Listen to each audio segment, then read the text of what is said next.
Good evening, I'm Dennis Ward. Welcome to APTN National News. A Mi'kmaq man was recently arrested by RCMP and charged on suspicion of driving while intoxicated. The incident was caught on video last Friday in Cape Breton, Nova Scotia, and has caused some concern. Angel Moore has the details and a warning some viewers may find the arrest disturbing. You guys don't understand at all.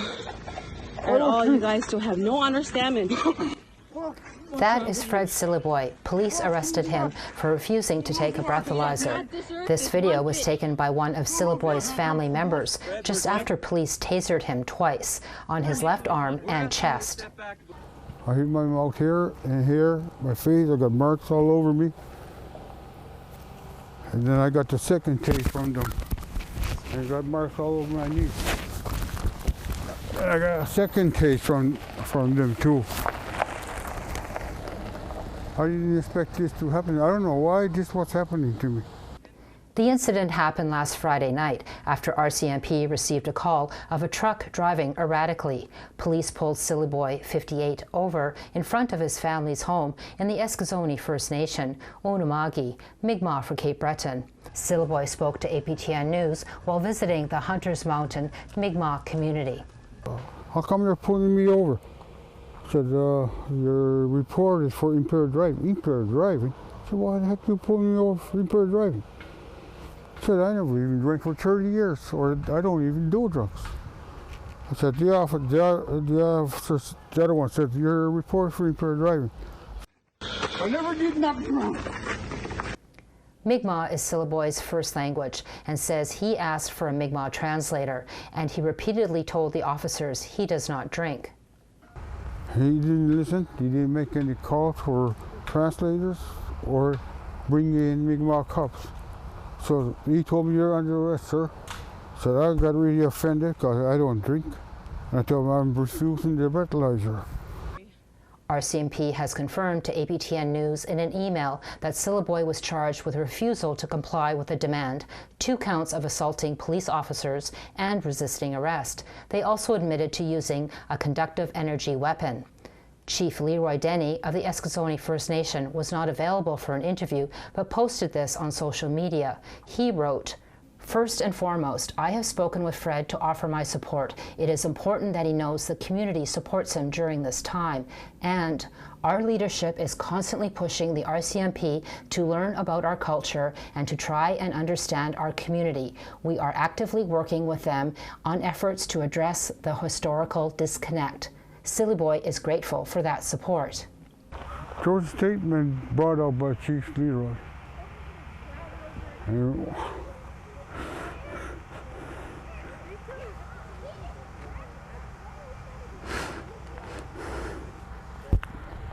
When I seen that, and I just got a call from him, and he told me, don't worry about it, we're going to the wedding, his family.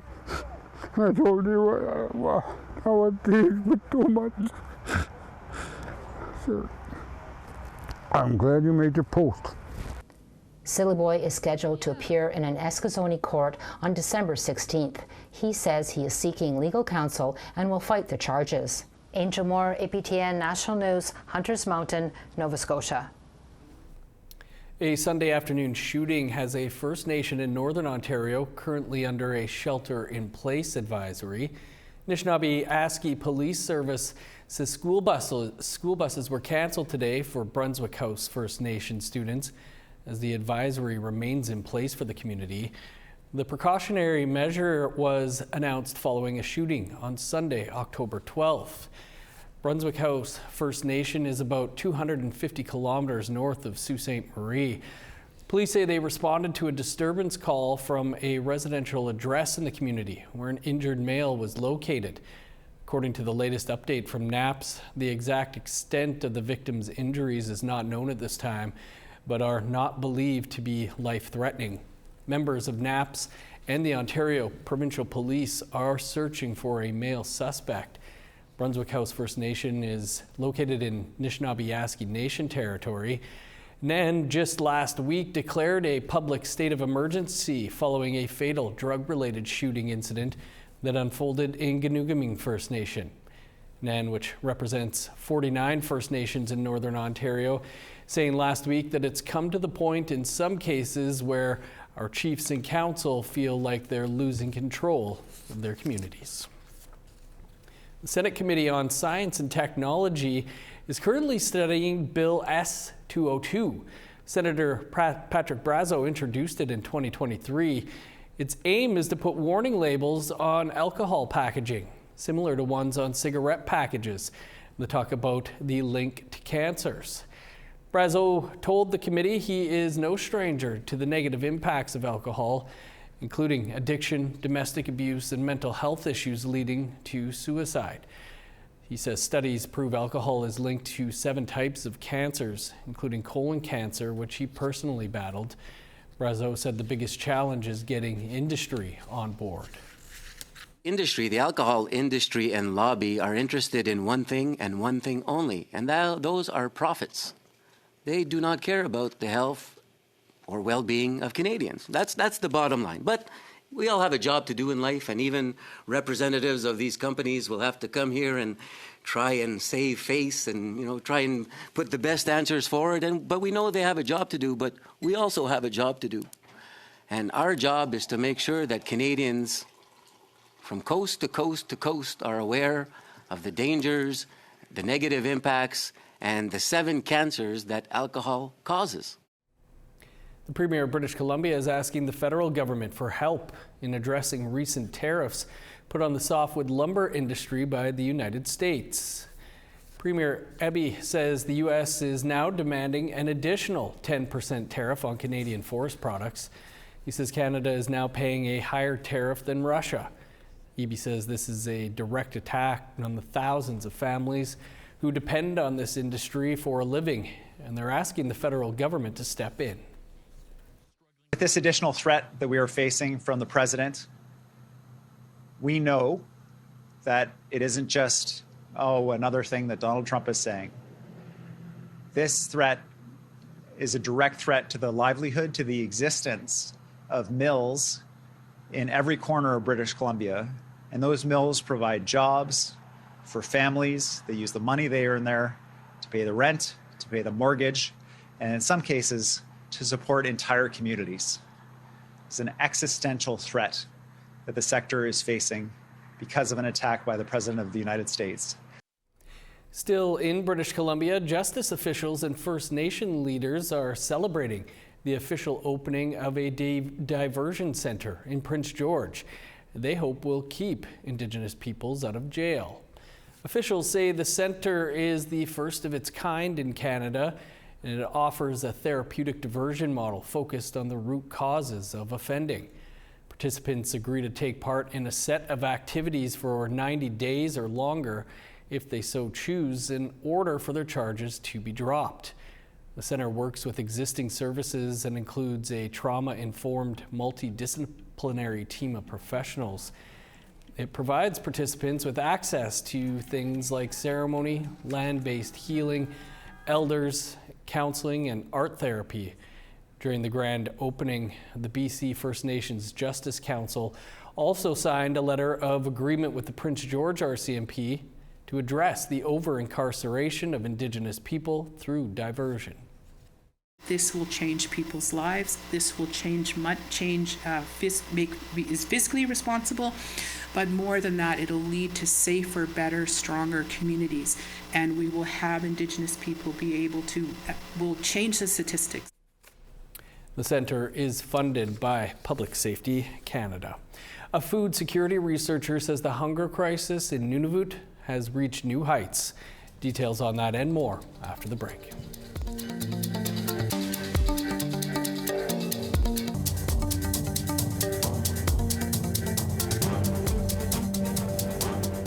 Welcome back. One person is dead and 2 are missing after a typhoon off the western coast of Alaska flooded streets and washed away homes in native villages over the weekend. Typhoon Halong brought winds up to 110 kilometers per hour. severe storm surges and floodwaters strong enough to sweep away homes. Over 50 people had to be rescued, some of whom were saved from rooftops. Officials say the villages of Kipnuk and Quimgillinuk were hardest hit, and that most residents in both communities are sheltering in local schools. Alaskan state troopers say a woman is dead and 2 people are accounted for in Quimgillinuk. Research shows the state and even whole communities are being impacted by climate change, making them more vulnerable to severe weather events. A food security researcher says Nunavut is gripped by the worst hunger crisis she's ever seen. Both Inuit and non-Inuit academics say hunger in Nunavut is not a new challenge, but it's an issue that's been increasing in recent years. APTN web reporter Jesse Staniforth took a deep dive into hunger in the territory with a 4,000-word article published on APTN News last Friday. He joins us now to tell us what he uncovered. Jesse, thanks for being with us. Can you tell us a bit about what's happening with hunger in Nunavut? Sure. So for my article, I spoke with a number of experts over the last couple of weeks in a number of different communities who were sounding the alarm about what everybody was calling a hunger crisis and saying that across Nunavut, people are just simply struggling to keep their families fed. Now, a few weeks back in late September, there was a press conference at a place in Iqaluit called the, I'm going to get the pronunciation wrong here, but Kajukturvik Community Food Center. The director there, Joseph Murdoch Flowers, talked about how in the preceding week there had been a single day in which 8% of the entire population of Iqaluit had come to eat and get a hot lunch there. But the problem is that's no means specific to Iqaluit. I spoke with an elder in Pond Inlet named Rhoda Katsuk, who talked about the extent of the hunger emergency in her own community. And I also spoke with a University of Toronto professor, Tracy Galloway, who works on nutrition in the north and hunger. And she said that she had been in the Western Arctic in February, and she said it was the worst hunger crisis that she had ever seen when she visited there. Now, there's been a change in funding from Indigenous Services Canada. Can you tell us a bit about what's happened there? Right, and immediately after that time that she was discussing in February, at the end of March, Indigenous Services ended what was known as the Hamlet Food Voucher Program, and that was a temporary measure that was giving families $500 per month per child for food, and then an additional $250 per month per child under 4 for diapers. And it was part of the Inuit Child First Initiative, which is the Inuit version of Jordan's Principle. And at the end of March, the federal government announced they were going to be extending the initiative for another year, but they were not continuing the Hamlet Food Voucher Program. And what that meant was that suddenly a lot of people across Nunavut lost thousands of dollars with which they'd been using to feed and clothe their children more or less overnight. Now, Indigenous Services has said this was never supposed to be a permanent program, but unfortunately advocates across Nunavut have said that in its absence, there's just simply been nothing to pick up the slack. Right. The extreme cost of groceries in the Inuit Nunavut has been an issue for many years, but there seems to be abundant wildlife in the territory that people can hunt. Why aren't more Inuit turning to hunting for food sovereignty? Well, and everybody that I spoke to talked about how much Inuit would love to be on the land hunting country food. You know, being able to eat seal and caribou and whale and fish. This stuff is, it's local, it's available. It's also extremely healthy. It's nourishing, it's comforting. It brings people together with their families and their communities and connects them with their ancestral traditions. The only problem is it's extremely expensive to hunt in Nunavut, and that makes it basically impossible for many Inuit to access country food. You know, we start with the cost of firearms and cartridges, which is expensive on its own, but then you have to think about vehicles, ski-doos, four-wheelers, boats, and outboard motors are much more expensive than they are in the south, and that's to say nothing of the cost of gasoline. So there's no question a high percentage of Inuit would love to be on the land hunting country food. It's just that it's so hard for so many people to afford. So what is the federal government doing? How are they responding? It's hard to say exactly what the federal government is doing. I tried to get an interview with Indigenous Services, and they responded. They were only going to respond to questions that I sent by email. So I sent them some questions, and they really took pains not to respond to my questions directly. They focused their response on saying that short-term programs like the Inuit Child First Initiative were not enough on their own, and that they were working on long-term approaches. But I specifically asked them to respond to experts saying that there is a hunger crisis ongoing in Nunavut, and they really made an effort not to discuss the issue of hunger, and they would not answer a yes or no question about whether or not there was a hunger crisis ongoing, and that's basically where we left it. Well, important reporting there, Jesse. Appreciate you taking some time for us here to talk about it. Thank you so much, Dennis. And you can go to aptnnews.ca to read Jesse's full story on this issue. Time for one last break, and then we'll bring you a story from Montreal's Fashion Week. Stick around.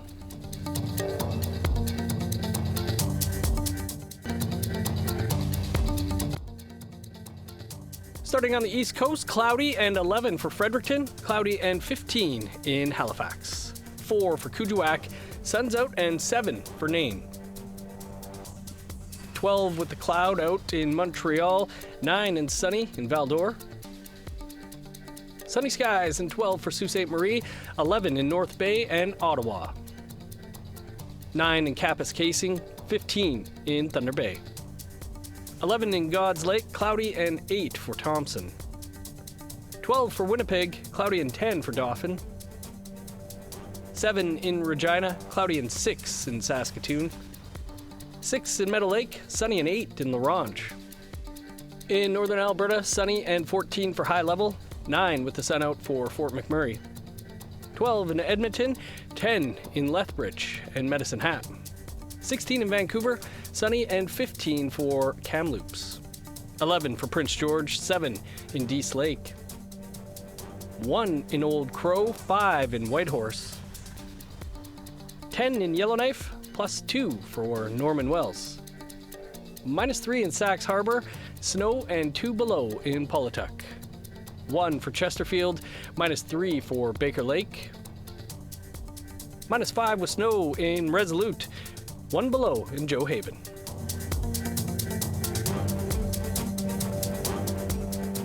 Superstar Shawn Mendes surprised his sold-out crowd at his concert in Vancouver over the weekend with a surprise guest. Where do I start and how do I say it? My voice is so tired. 27-year-old Teal Wood, who's from the Saddle Creek Cree Nation in Alberta, joined Mendes on stage to perform his song Youth. However, Wood was able to add her own verse, singing about the crisis of murdered and missing women and girls in Canada. Our Tina House will have a full report for you on Thursday. Identity can be redefined through textiles and tradition. That's what Stephanie Ducev discovered when she met with the members of the Mode Autochtone design collective just before their fashion show during Montreal's Fashion Week. These embraces are signs that a challenge has been met. Indigenous designers were in the spotlight, as highlighted by Minitipi co-founder Trisha Pitura, a member of the Nipissing Nation. Today is such an amazing day to have 6 other Indigenous businesses celebrating our culture. The event held at Montreal's McCord Museum was sold out. José Leblanc, founder of Atticus Canada, underlines the importance of their presence. Il n'y avait jamais eu d'Autochtones qui avaient participé à la Fashion Week, donc cette année, c'est encore plus gros que l'année dernière. It's the collective's second show, but the first in the official Fashion Week program. Designer Valérie Larouche of Mikunis Collection says she has outdone herself. Mes tenues sont incroyables. Ils étaient incroyables sur papier, mais quand je les ai vues, c'était encore pire. Là, j'avais envie de pleurer. Larouche is Innu from Maastricht. One of her creations was worn by Model for the Day, AFNQL Regional Chief Francis Véropol. José Leblanc, who is Innu from Washat Makmani Utanam, looks back on the collective's beginning.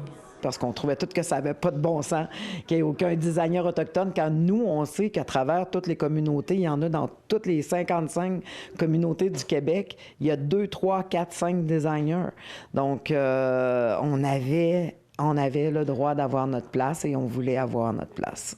The message resonates with designer Jolene Robichaud. Ce que je veux dire aujourd'hui avec ma collection, c'est je veux dire aux gens autochtones de prendre l'espace puis se sentir bien quand ils marchent partout. Robichaud is Mi'kmaq and Acadian, and she embraces all of her identities. C'est dernièrement que j'ai vraiment commencé à me sentir bien avec ma culture, puis d'apprendre assez que je peux en partager avec les gens. Donc, je prends beaucoup plus d'espace. The collective says its 7 designers are leaders in the fashion industry, both within and outside their communities. Also a member of the Innu community of Masteryacht, Raphaël Langevin is a mother of 2, owner of a food truck, and designer. She is just 26 years old. Pour nous, c'est tellement naturel, tu sais, le vêtement ou l'apparat, c'est quelque chose qui est tellement ancré profondément en nous que j'ai appris à coudre dans la cuisine avec ma mère puis ma grand-mère quand j'avais 8 ans. Quand j'avais 16 ans, j'ai appris à faire du perlage, puis quand j'avais 21 ans, j'ai décidé de me partir en entreprise pour faire ça à temps plein.